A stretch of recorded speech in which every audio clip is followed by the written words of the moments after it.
Let's find out together. When was the last time you truly felt at peace with the present moment, without a single but or if only clouding your mind? If you want to break the cycle of exhaustion and reclaim your joy, stay with me, because we are about to rewire the way you see your world. We all do it. We wake up and the room is too cold, or the coffee is too weak, or the news is too loud. We get into the car, and the traffic is a personal insult designed specifically to make us late. We get to work, and the emails are a mountain we never asked to climb. By the time lunch rolls around, we've spent 4 hours practicing the art of the grievance. But here is the truth we rarely admit. Most of us complain significantly more than we actually need to. I realized recently that my own internal monologue had become a courtroom, where life was always on trial, and life was always losing.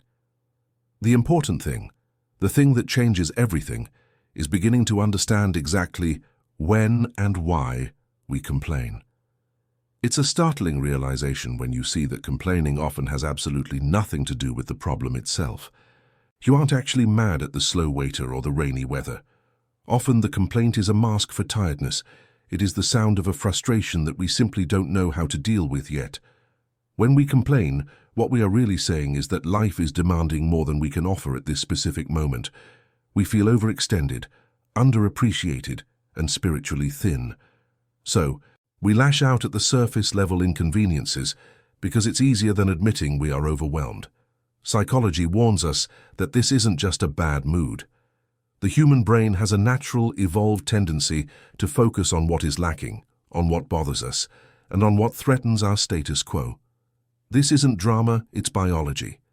Thousands of years ago, the human who noticed the thorn in the bush or the slight change in the wind's direction survived. Our brains were trained by evolution to protect us, not necessarily to make us grateful. We are wired for survival, which means we are wired to spot the wrong things first. We are the descendants of the anxious, the suspicious, and the complainers. The ones who sat back and thought everything was perfect were the ones who didn't see the predator in the grass. But while this trait saved our ancestors, it is currently strangling our modern sense of well-being. Think about the architecture of your brain. Every thought you have is like a footstep in a field of tall grass. The first time you complain about the weather, you flatten a few blades. The 100th time you complain about your job, you create a path. By the 1000th time, you have carved a deep, muddy trench that is almost impossible to climb out of. This is what neuroscientists call long-term potentiation. The neurons that fire together, wire together. When we complain, our brain releases cortisol. Cortisol is the stress hormone. It's useful when you're being chased by a lion, but when it's triggered by a slow internet connection or a long line at the grocery store, it becomes toxic. It lingers in your system, clouding your judgment and making you more reactive to the next small inconvenience. But here is where the danger lies. Our brains are incredibly plastic. They learn from repetition. The more we complain, the more our neural pathways solidify around that reaction. The brain begins to understand that complaining is the normal way to react to the world. Then, the unexpected and tragic thing happens. Even when things start normalizing, even when your life gets objectively better, you continue to look for a way to complain. Why? Because that is how your brain was trained. It has become a heat-seeking missile for negativity, unable to enjoy the sunshine because it's too busy looking for a cloud. Consider the lottery winner phenomenon.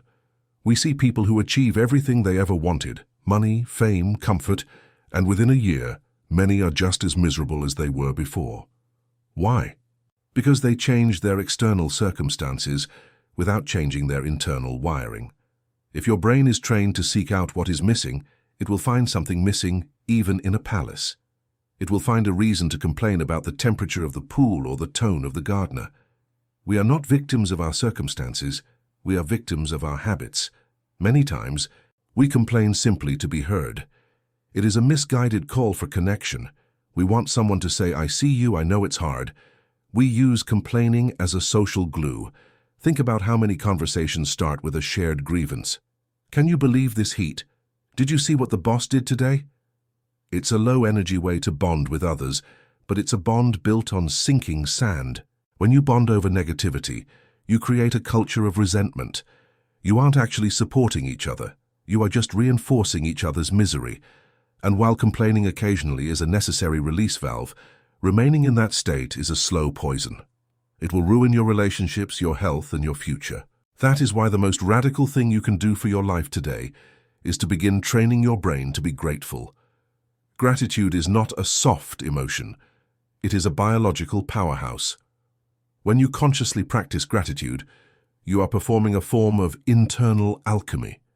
Science shows that gratitude transforms life by fundamentally improving mental health. It reduces the levels of cortisol in your body. It acts as a natural antidepressant by stimulating the release of dopamine and serotonin, those chemical messengers of pleasure and satisfaction. It shifts the focus from what is broken to what is working. Let's look at real-world facts. Studies at the University of California, Davis, found that people who wrote in a gratitude journal for just 3 weeks reported significantly higher levels of optimism and a more robust immune system. They slept better. They felt more connected to others. This wasn't because their lives were perfect. It was because they were training their brains to filter for the good. Think of a real-world example. Imagine 2 people, Sarah and Mark, stuck in the same airport delay. Sarah spends 3 hours pacing, calling friends to moan about the airline and getting her blood pressure into the danger zone. She treats the gate agent like an enemy. Her body is flooded with adrenaline and cortisol. By the time she finally lands, she is exhausted and prone to getting sick. Mark sits down, realizes he finally has time to read that book he's ignored for months, and feels a surge of thanks for a quiet moment. He looks out the window and marvels at the fact that humans can fly at all. Same situation, 2 different biological realities. One is strengthening their immune system, the other is suppressing it. One is sleeping better that night, the other is tossing and turning with phantom arguments. Gratitude promotes a sense of optimism that acts as a shield. It builds resilience, making you the kind of person who can lose a job, but say, "I am grateful for the skills I gained and the time I now have to find my true calling." It improves self-esteem because you stop the toxic game of comparison. When you are truly grateful for your own journey, you don't need to look at someone else's highlight reel with envy. You realize that your achievements, however small, are significant. Consider the emotional health benefits. Gratitude reduces what psychologists call toxic emotions. These are the heavy, dragging feelings like envy, resentment, and anger. When you are actively counting your blessings, there is no room for envy. You cannot be simultaneously grateful for what you have and resentful of what someone else has. The 2 emotions cannot occupy the same space in the heart. It's like light and darkness. When you turn on the light of gratitude, the shadows of resentment naturally retreat. Physically, the benefits are undeniable. Grateful people have lower blood pressure and experience less physical pain. Their immune systems are more robust because they aren't constantly in a fight-or-flight state. By focusing on blessings, you reduce the inflammation caused by stress. Your relationships become more positive and empathetic because you start seeing the efforts of others rather than just their failures. Think about your partner or your best friend. If you spend your time complaining about their messy habits or their occasional forgetfulness, your brain will eventually see them as a source of irritation. But if you train your brain to notice the way they make you coffee in the morning or the way they listen when you're sad, your brain will see them as a source of joy. The person hasn't changed, your lens has. We must remember that every time we choose a grateful thought over a complaining one, we are rewiring a circuit. We are telling our brain, this is the new normal. We are moving from a state of lack to a state of abundance. It is a practice like a muscle. It requires consistency. You wouldn't expect to go to the gym once and have a perfect body. You cannot express gratitude once and expect a perfect life. You have to do it when it's hard. You have to do it when the coffee is cold and the traffic is bad. That is when the training really counts. Imagine the impact on your resilience. Life is going to throw challenges at you. That is a guarantee. There will be loss, there will be sickness, and there will be failure. But the person who has trained their brain in gratitude has a foundation that cannot be easily shaken. They find the silver lining not because they are delusional, but because they are skilled at finding value in every experience. They know that even in the darkest winter, there is a seed of spring. As you move through your day, remember that the world will always give you a reason to be upset if you look for it. The news will tell you the world is ending. Social media will tell you that you aren't enough.